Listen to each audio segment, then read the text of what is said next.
usar, meu Deus, a vida dele, Pai. A palavra que é revelada pelo Senhor na vida dele a partir de agora possa trazer edificação para a igreja, possa cair numa terra fértil, numa terra que dá crescimento, que seja, meu Pai, uma semana de vitória, através de ouvir a palavra, que venha mudar vidas, venha restaurar vidas, venha transformar vidas nesta noite, e que todos, meu Pai, desde a vida do pregador até, meu Pai, um Davi, que a criança mais nova da igreja, sejam todos edificados pela palavra do Senhor, a palavra que vida e vida com abundância. Está tudo sob o teu controle. O teu filho está diante do teu altar. Usa a vida dele agora, no nome do Pai, do Filho e do Espírito Santo. Todos dizem amém. Louvado seja Deus por este momento. Vocês podem se sentar. Primeiramente quero agradecer a Deus pela oportunidade de estar aqui nesta noite, ao meu pastor que me deixou vir, mas ele falou assim: desde que o povo não está acostumado não. Aí eu falei, mas eu gosto assim, pastor que gosta de ter a filha dentro de casa, que trata, que cuida, que não. Ele falou assim, não vai muito pra lá não. Eu falei, tá bom, pastor, é só hoje, fique em paz. Quando eu for, eu vou na quinta, eu vou no sábado, eu vou ser. Amém? Quero agradecer ao Senhor pela vida da pastora Débora, pelo convite. Para mim é uma honra estar aqui nesse púlpito, no lugar que é dela. E ela abre essa tribuna para que eu possa estar aqui. Eu, falho pecador, não tenho nem forma de pregador, mas que o Senhor faça a obra nesta noite. Que seja a vontade dEle. Como muitos não gostam de ir na escola bíblica, o Senhor deu estratégia e trouxe a escola bíblica para o domingo. É por isso que vocês estão fazendo as 7 igrejas da Ásia, para um aprendizado. E muitas das vezes, o aprendizado nos deixa de um modo um pouco apático, porque mexe em feridas que nós não imaginávamos que tínhamos. Mas essa noite o Senhor vai tratar de uma igreja pequena, mas da maior carta. Eu fiquei pensando, Senhor, por que eu? Podia ter sido o presbítero Márcio que vai vir domingo que vem. Pode falar para ele, porque domingo que vem é sobre Filadélfia, muito mais saudável de falar, muito mais fácil, né? Agora Tiatira?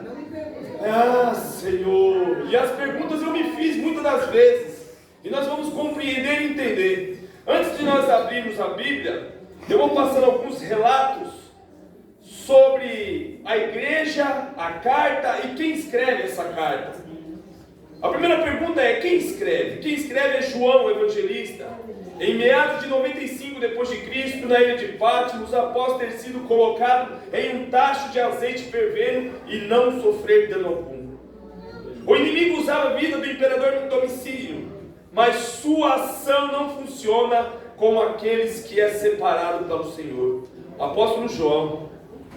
Aqui se dá a revelação apocalíptica. É uma das maiores revelações escatológicas. João é o último apóstolo vivo. Os demais já haviam sido exterminados.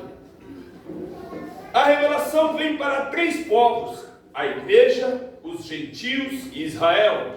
São os povos que são direcionados a esta profecia. Você faz parte de algum desses povos? Então essa palavra é para você. Essa revelação é para você. E esse ensino é para você.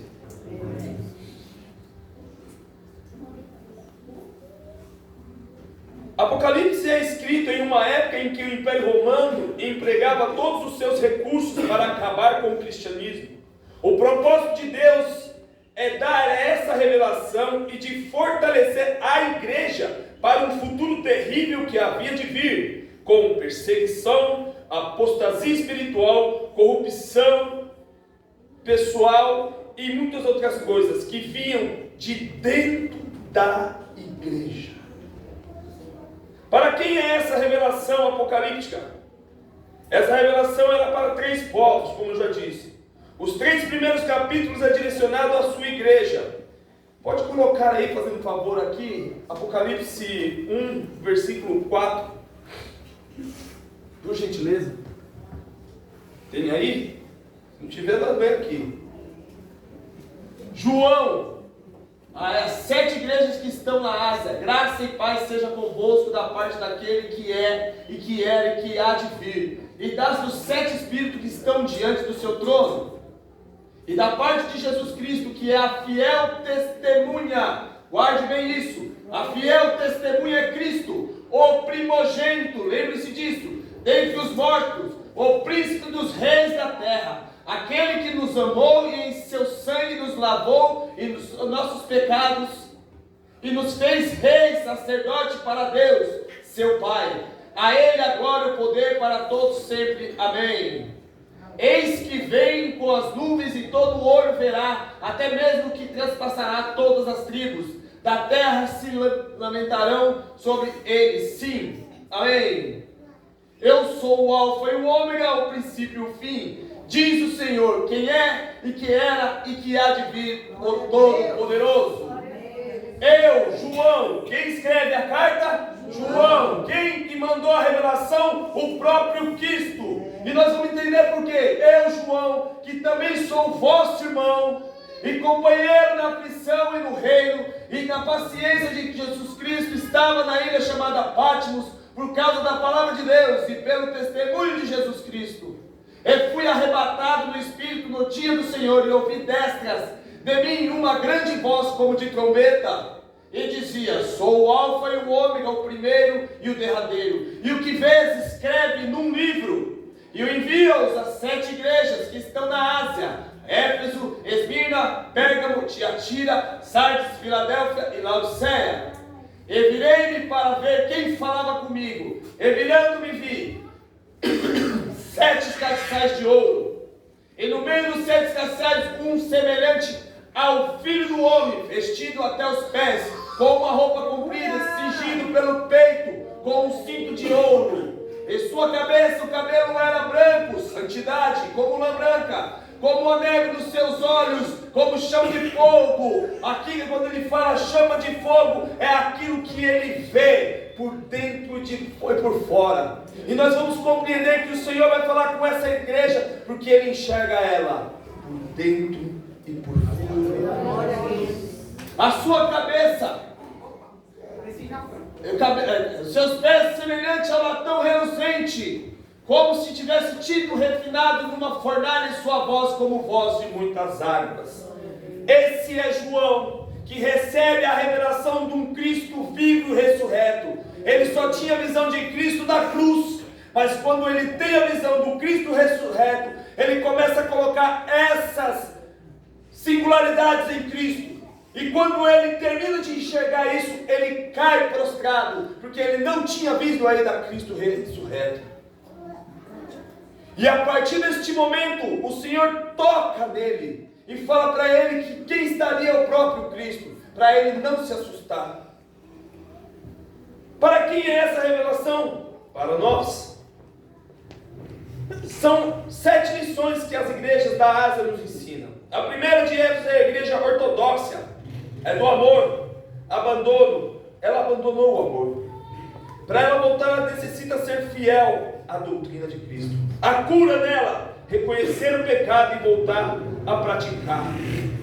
Esmirna, a igreja sofredora, mas fiel a Cristo. A cura para o sofrimento daquela igreja seria o troféu na vida eterna. Pérgamo, a igreja que tolera o pecado, mas tinha alguns fiéis. A cura para ela era o arrependimento naquele momento. Tiatira, de quem nós iremos falar, a igreja que tolera heresia e apostasia e prostituição. Tiatira e Pérgamo praticamente viviam as mesmas coisas. A cura para Tiatira, arrependimento urgente. Sardes, igreja que se encontra na UTI espiritual. A cura para ela, uma gratidão ao Senhor, arrependimento sincero, vigília constante. Filadélfia, a igreja pequena, mas fiel, perseverante à palavra de Deus. A vitamina espiritual é a palavra para o crente sadio e fiel de Filadélfia. E é a grande porta que o Senhor abriu para eles, para proclamarem a palavra e proferar a sua palavra. Laodiceia, a igreja morna, indiferente a Cristo. A cura dela é adquirir valores espirituais oferecidos por Cristo. Sua disciplina, necessidade de disciplina, ser zelosa, arrepender-se e abrir o coração para Cristo. Vamos abrir nossas Bíblias em Apocalipse 2. Vamos ficar de pé. Esses relatos que eu trouxe é sobre quem é que manda a palavra, quem é que dirige a palavra e para quem foi dirigida a palavra. A carta à igreja de Tiatira diz assim: ao anjo da igreja em Tiatira escreve: estas são as palavras do Filho, cujos são olhos como chama de fogo e pés como bronze reluzente. Conheço as suas obras, o seu amor, a sua fé, o seu serviço, a sua perseverança, e sei que você está fazendo mais agora do que no princípio. No entanto, contra você tenho visto, você tolerar Jezabel, aquela mulher que se diz profetiza. Com seus ensinos ela induz os meus servos à imoralidade sexual e comerem alimento sacrificado aos seus ídolos. Dei-lhe tempo para se arrepender desses seus dias de imoralidade sexual, mas ela não quer se arrepender. Por isso vou fazê-la adoecer, trarei grande sofrimento aos que cometem adultério com ela, a não ser que se arrependam das obras e que ela pratica. Matarei os filhos dessa mulher, então todas as igrejas saberão que eu sou aquele que sonda mentes e corações, e retribuirei a cada um de vocês de acordo com as suas obras. Aos demais que estão em Tiatira, a vocês que não seguem a doutrina dela, Jezabel, e não aprenderam como eles dizem os profundos segredos de Satanás, digo: não porei outra carga sobre vocês. Então somente apeguem-se com firmeza ao que vocês têm, até que eu venha. Aquele que vencer e fizer a minha vontade até o fim, darei autoridade sobre as nações. Eles as governará com um cetro de ferro e as despedaçará com um vaso de barro.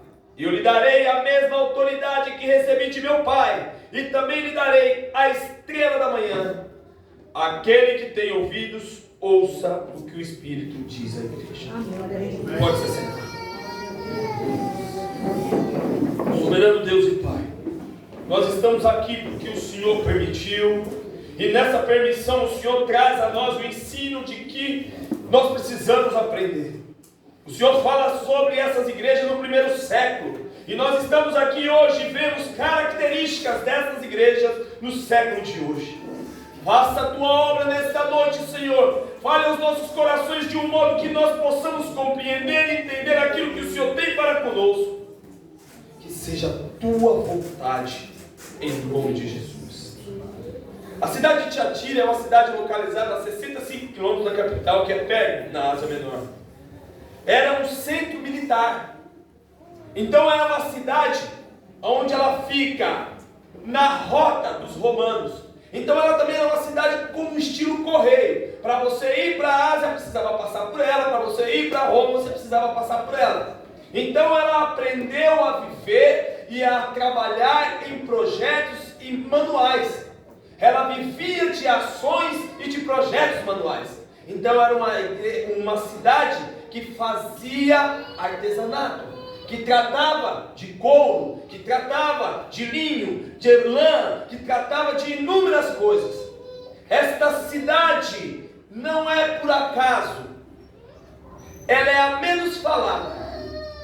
Se nós percebemos, Tiatira é só citada em Atos por uma mulher, Lídia, que vende púrpura, a primeira a ser transformada pelo Evangelho. E ela ouve quem? Paulo. Ela é da cidade de Tiatira. O interessante é que esta cidade é uma cidade que tem uma única intenção: somente somente financeiro.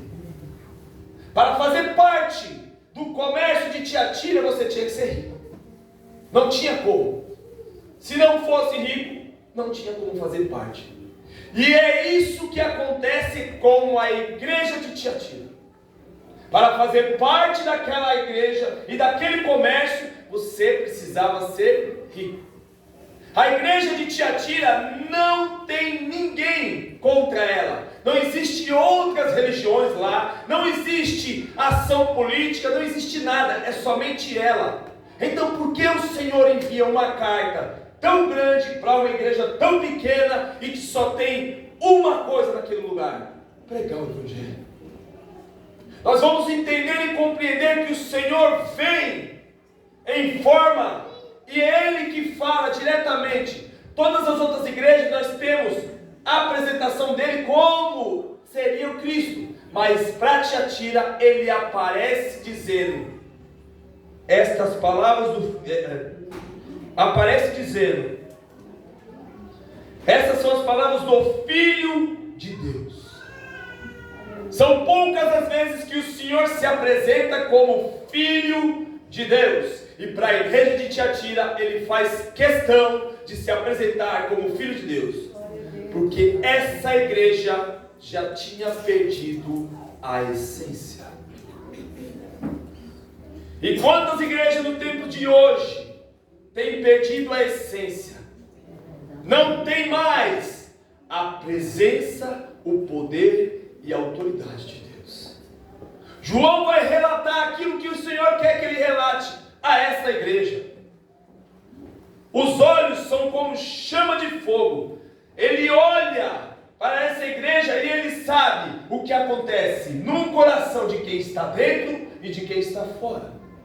Ele conhece quem está na igreja para adorar e bendizer, e quem está na igreja somente por título, somente para estar ali para falar que é crente. Ele conhece porque os olhos dele são como chamas de fogo. O fogo é aquele que queima, que purifica, que transforma. Ele transpassa a nossa vida. A intenção de Cristo é dizer: eu olho para você e já tenho juízo sobre aquilo que você tem sido para a minha casa. E esse juízo não é só no olhar. Ele continua e diz: os pés como bronze reluzente. O bronze reluzente, naquela época, e Tiatira também tinha esse comércio do bronze reluzente. Eles começavam a tratar dele para ver o reflexo, porque era um espelho para eles.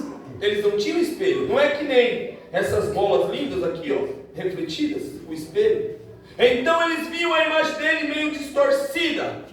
Quando o Senhor diz que ele está nos pés dele, o bronze reluzente, é porque João cai, como nós lemos, e nesses pés ele começa a ver que ele é deformado, fraco, pecaminoso, não tem direito, mas quem toca nele, põe ele de pé, é o próprio Cristo, e diz: escreve, porque sou eu que trago juízo para aqueles que não me conhecem. O juízo que eu trago é para aqueles que não fazem questão da minha palavra, que tem olhado para mim e desfeito daquilo que eu tenho feito. Esse juízo já começa no começo da palavra. Só que o próprio Senhor diz: há coisas benéficas nessa igreja. Conheço as suas obras. É uma igreja que tem obra. O seu amor é uma igreja amorosa. A sua fé é uma igreja que tem fé. O seu serviço é uma igreja que trabalha. E a sua perseverança, sei que você está fazendo mais agora do que no princípio. É uma igreja que está em crescimento constante. Para o mundo, é uma igreja perfeita. Não tem o que errar. Tem amor, tem fé, tem obra, tem santidade, está em crescimento, tem palavra. Só que aí o próprio Cristo diz: no entanto, contra você tenho visto que você tolera Jezabel. O problema da igreja moderna é que tem tolerado princípios e doutrinas que não é do reino. Essa igreja começou a tolerar princípios e doutrinas que não é de Deus. Mesmo tendo fé, amor, sabedoria, discernimento, ela começou a deixar que as coisas do mundo entrassem nela. E o que são essas coisas do mundo? Lembra que eu falei que para fazer parte dessa igreja você tinha que ser rico? Para você fazer parte dessa igreja você tinha que ter um comércio, porque o crente pobre não podia fazer parte dessa igreja. O crente que tem um comércio pequeno e não faz parte da gente não pode estar nessa igreja. E este povo tinha como se fosse um sindicato, um grêmio na cidade. Então todos tinham que fazer parte deste grêmio para ser bem visto e bem quisto dentro da igreja. A partir do momento que você tem isso e você coloca isso em primórdio, você começa a viver uma prostituição. Porque a gente acha que prostituição só é o ato sexual. Só que você deixa de adorar a Deus para adorar dinheiro. E quem é o pai do dinheiro? Mamon. E aquele que adora a Mamon não adora o Senhor. Este povo começou a olhar para o seu dinheiro, para a sua vida financeira, para o seu comércio, para os seus status. Mas aí eu vou para a igreja assim mesmo. Lá eu canto, lá eu louvo, lá eu escuto a palavra. Eu não preciso me preocupar com Cristo. Estou bem financeiramente. Meu carro é do ano. Minha poupança está lotada. Faço 5, 6 viagens no mínimo. O problema não está em viajar. O problema não está em dinheiro. O problema não está no carro. O problema é quem é que você tem tolerado na tua vida. O que é que você tem tolerado, que tem entrado e tomado conta de você e você não percebe? Porque a tolerância não é algo gritante, é algo simples e objetivo. Ela não vem batendo de uma vez, ela vem minando você. Ela vem minando a igreja. Ela vem trazendo algo simples. Não tem problema. Não há problema. Ter 2 Facebook, não tem problema. Eu dar o meu número fake para a menininha nova da rua, não tem problema.